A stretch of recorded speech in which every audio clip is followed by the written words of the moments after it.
Do you know, one thing I wanted to share was there isn't a day that goes past that I don't think of Nello. And the reason for that is that he taught me what I know in the kitchen.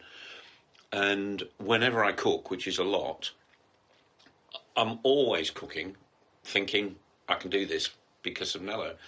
And the recipes that were in Nello's restaurant, there's plenty of people in New Zealand and plenty of people in Australia, and especially my grandkids now and my daughter. They pretty well have a diet of either salads or mains from Nello's restaurant.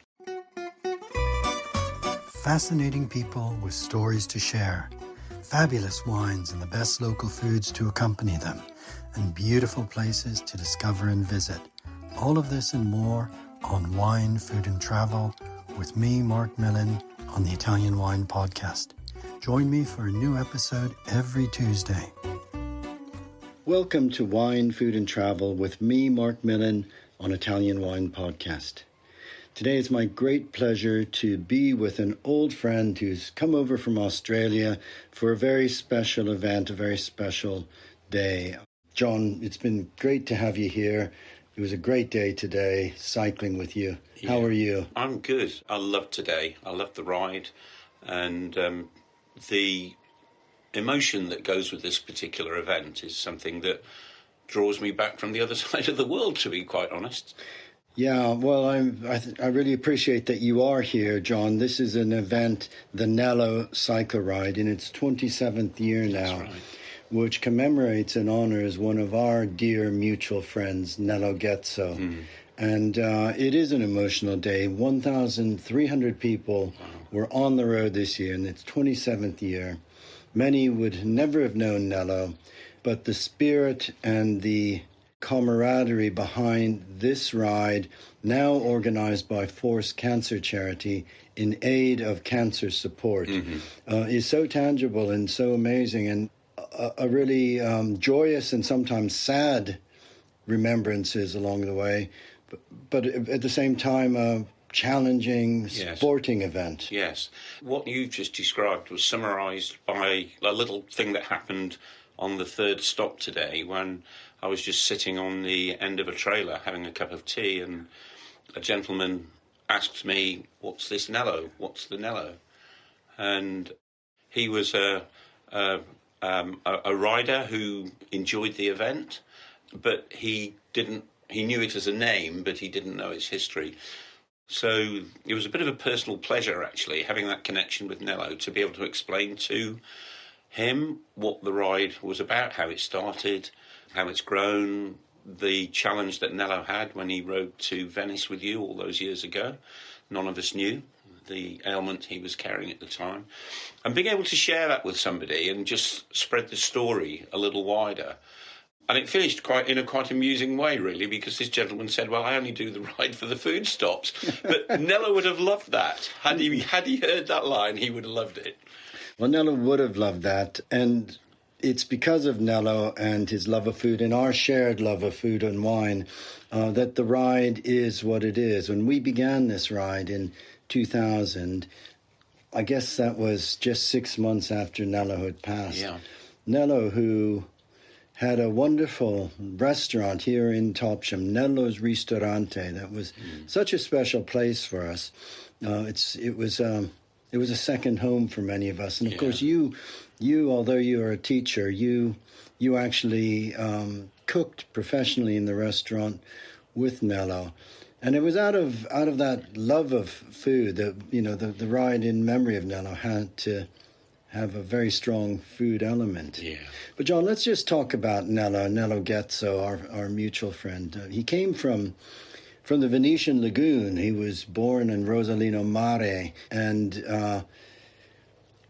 didn't grow up to be a chef. He wanted to be an air host. He wanted to be a steward on the airlines, and came to London, but soon found that he had a gift for hospitality. He became the assistant restaurant manager of the Connaught in London, one of the great hotels of London. And he would have been very, very young when that happened.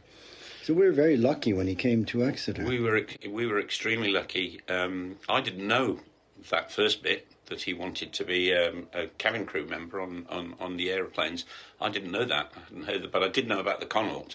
Yeah. And I did know what always struck me about him was he was able to transition that professional interaction with people from a high-end establishment like the Connaught to an Italian bistro in Topsham. And I never saw him in the Connaught, but I'm absolutely sure that the person you got here was the same person as you got, but the context was different. And that's what warmed me to him, really, was he was just such a people person, but he was extremely professional in the way he approached what he was doing. But the context was different here. You're right, John. It was a completely different environment here, a different place too, as you say, the grand hotel of the Connaught. But what Nello brought to Topsham was this warmth and genuineness that is the essence of Italian hospitality. Kim and I had been traveling in Italy, living in Italy for the better part of a year when we were researching our book, The Wine Roads of Italy. And on our return, it was such a delight to find such a genuine, not an Anglo-Italian restaurant here in our own community. And we quickly not only became regulars at the restaurant, but we became very close friends. And the restaurant was always open, and by that I mean he loved children, did Nello. And you will remember very well that our respective children were tiny at the time. Yeah. And they would go into the restaurant and do what tiny children do, run around and have fun. And Nello absolutely loved that. And if his patrons didn't like it, well, the problem, as far as he was concerned, was with the patrons, not with the children. And I think one or two probably left as a result of over the years of his affection to having children running around in the restaurant. But I remember my daughter, Catherine, when she would be about 4 or 5, and I think Nello's sous chef Claudio or something must have been making pizza dough. Anyway, Nello said, Caterina, come in and help Claudio make the pizza. And Cat was just covered from head to toe in flour and pizza dough, but Nello couldn't care less. He just loved the fact that was family, I suppose, working in a commercial environment and having fun. And I've got it somewhere. I've got a photograph of Nello holding Catherine, and she was wearing a little sort of lilac-coloured dress. She wasn't even dressed for making pizza, but she's got flour all over her face and down her clothes. So that just typified him, really. That did typify him. He did like to have a laugh. Speaking of flour, that reminds me of that tricky plate. I think, again, it was on Claudio, when you remember it had a revolving fan in the restaurant, and he put a bag of flour on the fan, and while Claudio was standing underneath it, he turned it on. He did. I'll tell you another thing he did as well. We did a insalata capricese, I think. Anyway, he'd pre-cooked some, or one of us had pre-cooked some hard-boiled eggs, and so they were ready to go when the salad, but he always left a raw egg amongst them, so that you'd be under pressure preparing the starters, and you'd tap this egg, and then it just ran all over your work surface, and you had to stop it, and he'd just be chuckling behind. So he did have a sense of humour. It was great. He did indeed. And John, you at the time were a deputy head at one of the big schools here in Exeter, a keen cook, a keen home cook, not a professional cook. But you enjoy just going into the kitchen and learning Nello's dishes, and in fact, to such a degree that when Nello had a rare night off, or it was once a week, actually, in the end, wasn't it? It was. You took over the restaurant and prepared Nello's dishes. Yes. And people really didn't know. That's right. That Nello wasn't in. That started when I think Nello came to our house one day, and we were having tea with the children, and they were having beans on toast or something, and we offered Nello beans on toast thinking he'd say no, And he went, no, I love beans on toast. He says, whenever anybody cooks for me, I don't mind what it is. It's just such a joy to have somebody to cook for me. And he was just like, that was typical of his character. And I was chatting. I said, I nearly went into the restaurant business, and in fact, I did nearly go into the restaurant business. Is that right? Yeah, when I came back from overseas doing voluntary service, I started at a catering school in North Wales. Know that. Yeah, and but I came back with hookworm, and I came back with malaria, and it caused me quite a few problems, and I had to stop. But that was always my first love. And then I don't know why I went down a different road, but I ended up going a different road. But I said to Nello, I've always wondered what it would be like to be in a commercial kitchen. And he said, well, come on in. And so I went on in, and I ended up making the garnishes. He showed me briefly how to make the garnishes. And that's how it all started. And I stood alongside his sous chef. And was that Franco in those days? It was Franco and then Claudio. Claudio, yes, yeah. That's right. Franco and then Claudio.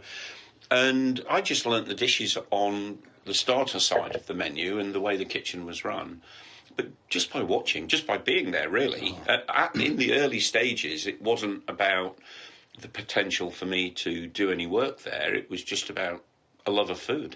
And gradually, my confidence grew, and that allowed Nello to allow Franco and then Claudio to have a night off, and he was happy with me on that, the sous chef side of the kitchen. And over, I don't know, it would have been a year, maybe a year and a half, I learnt the dishes that he was doing and how to organise the sequencing of the dishes, because that's the critical thing. And cooking one dish is easy. It's bringing them all together at the same time for the patrons. But gradually I picked that up, and then I can't even remember how it evolved, other than one night Nello took a Tuesday night off, and I ran that side of the kitchen, his side of the kitchen. And Tuesday nights became my night. And I think, Mark, if you remember, we would often have a euphemistically called boys' night when Nello would come back in, and Jeremy Locker would come, and Michael would sometimes come down, and we'd have a chat. But that evolution was it's something that I can't remember the detail of. It kind of just happened. It was organic, really, and it was based on relationship with Nello, love of food, and just being there and seeing how it was done. Well, he was. It was quite extraordinary, because Nello ran that restaurant in his own informal way, but it was a very busy restaurant, John, because it didn't have that many tables, and so the tables had to turn over, and so you had to be, the speed of cooking and Yes. getting plates out on sequence. Yes. Because it wasn't that simple a menu either. It was a long menu. And antipasti salads and also mains like the grigliata mista. Yes. And the lamb chops. Yes. And, there was a proper long menu. Yes, it was. And so you had to be, he had to trust that the reputation of his restaurant was in safe hands. So it was quite a compliment to you that you got to that skill level where you could actually look after things. I always used to think that my yardstick, my criteria for my own achieving that consistency that is essential in any catering establishment, my criteria was making sure that the steaks went out and that they never came back. And I cooked there for several years, had one steak returned, and it was somebody who wanted it well done. Right. So he shouldn't have been having steak in the first place, although that's probably, getting told off for saying that. But anyway, yeah. Yeah, gradually this became such a central part to our community. Nello was very much, and that continues today through the ride, and of course through Nello's longest table. Now, it was in about, you were a cyclist already, John. You were a time trialist. You'd been a cycling club member, a wheeler, Exeter wheeler. I'm a member of the wheelers now. But I think it must have been early on in our friendship, 91, 92, Nello and I weren't cyclists, but we both decided we wanted to do something together, and we take up cycling. And we bought hybrid bikes originally from Ken Drain and Topsham Cycles. That's right. And, we were going out with you and Cliff and Ben and Rob Turner. We're going up Mamhead on these heavy old hybrid bikes. And we soon realized that was not much fun. And so we bought our first racing bikes, Orbits, really lovely steel bikes. And it wasn't far off after that we came up with this idea to cycle to Venice to raise money for cancer research, because my mother had recently passed, and my mother had lived in Venice, and Nello, of course, was from the Venetian lagoon, from Rosolina Mare, so it was a great way of paying tribute to my mother, but also for Nello to return to his home, to cycle back to his home. And it was... it was a great adventure for us. We weren't experienced cyclists. We began riding a lot more. We rode with you. I remember when we did our first century ride, our first 100-mile ride, and we rode up to North Devon. Yes, that's right. But also, John, part of this whole thing was a fundraising exercise, and we did a lot of fun things in the restaurant, and you were involved in those. And one of the great evenings was the so-called Three Chefs evening. That's right. Where Nello, I think, did the first course. Was it the Fritto Misto? It was Fritto Misto. Fritto Misto di Mare. Michael Keynes, the 2-star Michelin chef from Gidley Park, another great friend of Nello's, a great friend of ours, came from Gidley Park and cooked his wonderful boeuf bourguignon. It was good. It was really good. And you cooked your equally famous bread and butter pudding. Yes, I did. What a lovely evening that was. And I seem to remember we had. And you were looking after the wines and talking about the wines, weren't you? And talking about the wines. And I have to say, Mark, I do know that you have spent a long time trying to get the recipe of the bread and butter pudding off me and find out what the details are. Because you keep giving a fake one. It's never the same when I make it. And I think this line of questioning is to force me into a corner which I'm not going to cooperate with. But as I've always told you, the secret of that bread and butter pudding is in how thick you cut the bread to start with. But that evening was a wonderful evening, and the joy of what we're talking about was when we replicated that evening. What would be 4 years ago? 4 years ago. 4 years ago. Was that for the longest table? No, it was when... No, it was for the ride. Yeah, we went down to the boathouse, didn't we? And we... Here. And Michael came down again and cooked the same dish. I cooked bread and butter pudding, and Dave Curley did some seafood starter. He did, and that's right. I think the price of the tickets went up, but that didn't matter. No. It was about the occasion, and many of the same people who were that original one came to the second dinner.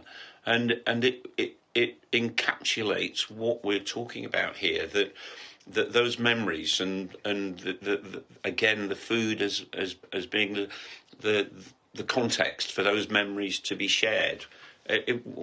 Both evenings were wonderful, even though they were so far apart, and we were a bit grayer for the second more one. Than 25 years apart. In fact, I shared that story on Insta today, and Michael commented, and Michael said, what a great night that was, the original night. But he also said how young we both looked. Yes, we did look a bit young, and indeed we were. Yeah, we were young. Sadly, Nello and I completed the ride in June 1997. In October 1998, Nello and Karen celebrated their wedding. They were married. A joyous occasion again for our community. Nello was the love of Karen's life, and Nello adored Karen, and it was a great wedding. And when he went off on his honeymoon, when they went off on the honeymoon, sadly he was not feeling well, and by that Christmas, he was diagnosed with cancer, with a very advanced untreatable cancer, sadly. The last cycle ride I did with Nello was on his birthday in January 1999, and he passed in October 1999. I remember that. I remember the effort it took him to do that ride, but he was determined to do it. That's right. I do remember that. Yeah. I hadn't until you just mentioned that, but I do remember that now. It was an immense effort, and I don't think he got back on his bike again. And also, John, you'll remember at Nello's funeral in the Holy Cross Church here in Topsham, I pledged at the funeral that we would start a ride in his memory. And also, I discussed this other dream he had to have the longest table, a table stretching through the whole streets of our town, for the whole community to get together to share food and wine. But let's take a moment to think about the funeral, because whilst this is a somber subject, there's moments of things that made you smile. And during that funeral, took communion, if you remember. And as part of marking the occasion and honouring Nello, I think you brought some Barolo wine for the... a bottle of Barolo from our dear friend and Nello's dear friend, Mario Fontana from Cascina Fontana. That's You're quite right. Yeah. And as I recall, when the aroma of that wine sort of ebbed through the church, that's right. There were way more people taking communion than you who thought. Never took communion. Yes, exactly. It was as if that special Barolo held some magic in it. Yeah, I know. So it is, of course. It was very sad and it was very tragic because he was so young and had so much more to give. But there are little sort of little clips of happiness through that difficult time as well, and that was one of them that always puts a smile on my face. Is seeing people get out of their pews and queue up to have a taste of this wine, or even just to walk by and smell. The smell was good wonderful. Too. Yes, that's true. And Mario, Mario was like Michael and you and me. We were all part of this story together. And Mario is still, I'm in close contact with him, and I'm delighted to know. When Mario was a young man, he was only 20 years old, and he filled up a white van with his family's wines, not just Barolo, but Dolcetto and Barbera d'Alba, which of course became Nello's house wine. And the wonderful Langhe Nebbiolo. Nebbiolo d'Alba, it was labelled at that point. Remember, it had the sheep on the label. I do remember it. And then, of course, the Barolo. But, when Nello and I first tasted that wine, he came in and he was looking for serious restaurants that might want his wine, because you could buy Italian wine much more cheaply than importing it direct. But we tasted the wine. We thought it was extraordinary. But most of all, we just thought Mario was such a genuine person, a person that was really like one of us. And over the next, he would, every 6 months, he'd come with 100 cases of wine, and we would all muster together and carry them down an awkward cellar, a very awkward cellar, move the tables to open the hatch. That's right. Out of that, it was so gratifying that last year, in 2025, out of the many thousands of winemakers in Italy, Mario was awarded by Gambero Rosso, the leading publisher for its Vini d'Italia guide, as winemaker of the year, which was an extraordinary accolade. And he went to Rome to receive this major award. And I just felt so proud of this young man who had built this himself, because he did have to do it all on his own, and that his genuineness and the genuineness and goodness of these wines was authenticity recognized again, isn't it? Yeah. His wines were such a good fit for Nello's restaurant. Yeah, because of their authenticity. Yeah. And John, so we began the first Nello ride. We called it the Nello Century Challenge in June last Sunday was always the last Sunday of June. Well, this was the first one, but subsequently in the last 27 years, it's been the last Sunday of June. Following one of our training routes, a beautiful route that went from Topsham, following the Exe Valley, up onto a big climb onto the roof of Exmoor, which is a beautiful, otherworldly stretch of moorland in North Devon and Somerset, and then back along from the Barnstable Road through Coppleston and Crediton and through the city centre of Exeter, a route that we had done a number of times and really loved. And that is essentially the route that the Century route follows. And then we've also, in the early years, developed the 60-mile route, which you and I cycled today. But John, the essence of because of Nello's love of food, because of our mutual love of food, was that the Nello ride had to be unlike other cycle rides that were just sporting events. But food was always at the heart of it, and the food at the stops had to be delicious and ample and homemade. And in those early years, John, because you were involved in this, after we'd cycled 100 miles, we would cook for all the cyclists and their families. We'd get off our bikes and we'd carry food down to the recreation ground. And, we, at the end, the last time we did it, which was 2000, I think, fourth or fifth year, we were cooking for 450 people, with help from some very good people such as Michael Keynes and food writer friends. But nonetheless, food has always been at the heart of this event, and it continues today. We've had some wonderful stops along the way. Too many for 60 miles. Well, the ride is not an endurance ride; it's a fun ride. It's not a race either. Exactly, and the fun side. It's also a memorial ride, and will continue to be for as long as.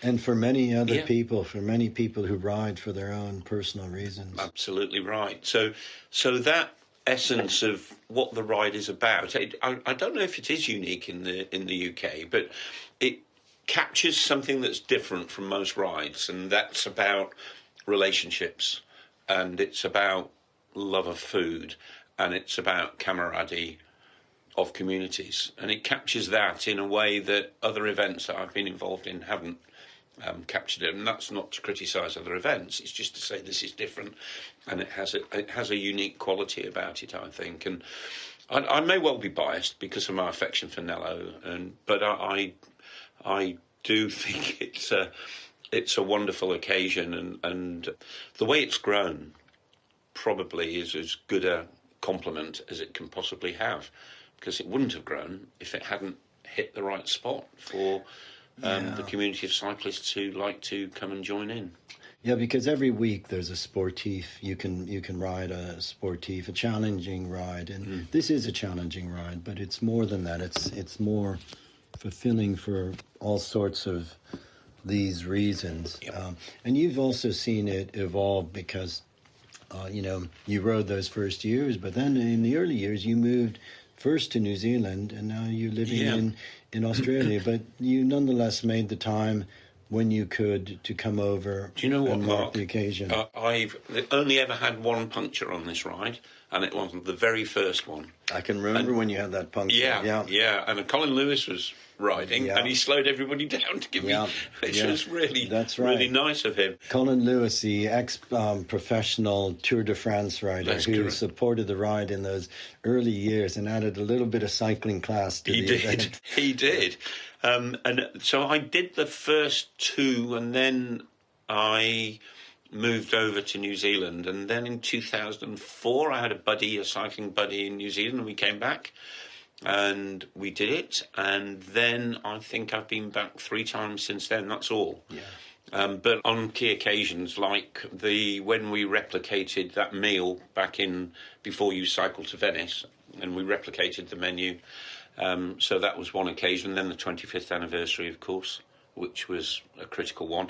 And in fact, on the 25th anniversary, I brought my bike back that I did the very first ride on. That's right, your bespoke Pete Tansley steel bike. Yeah, he built that for me in 1988, and I had it completely overhauled, and the components changed.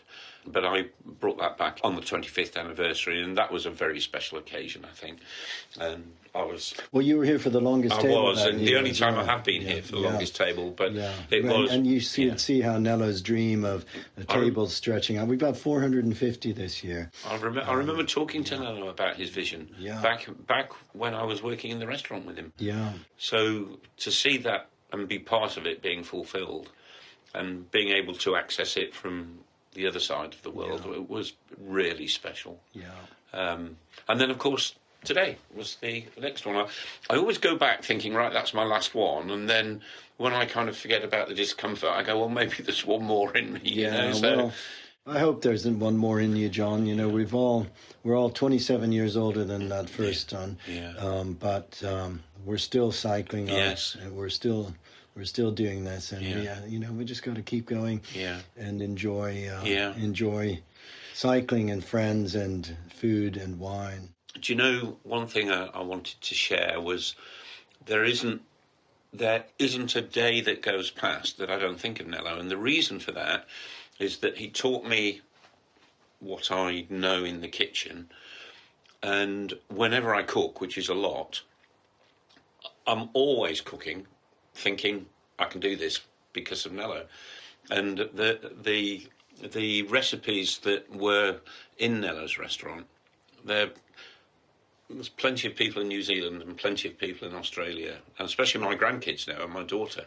They pretty well have a diet of either salads or mains from Nello's restaurant, and it's just such a joy to be able to do that. So I never forget that. The challenge sometimes is finding the ingredients that you want, like truffle paste, for example. Nello used to get truffle paste with chopped porcini, and we used to use that in the risotto al funghi. And that can be a little bit difficult to find in Australia, but not impossible. So when I do find it, I buy 3 or 4 jars and keep them in the fridge so that I don't run out.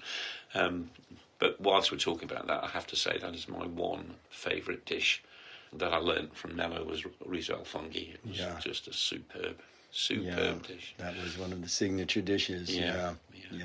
But you do it just as well as he did it, because I've had yours as well. Well, John, we're going to go into the kitchen now and prepare some dinner. We've been drinking a Radicchio di Metallica here. So cheers. And cheers. It's been a great day with you. Really, really value that you keep coming over. And it's always great to catch up. And I hope you don't leave it too long before you're over for the next one. The 30th will be in 3 years. Yeah, well, that would be a good one to That would be a good one. Yeah. So, well, it's just been an absolute pleasure, Mark, and thank you for the time. Cheers, John. Cheers. A presto. A presto. To Nello. To Nello. Yeah. To Nello. We hope today's episode of Wine, Food and Travel with me, Marc Millon, on the Italian Wine Podcast has transported you to somewhere special. Please remember to like, share, and subscribe wherever you get your pods.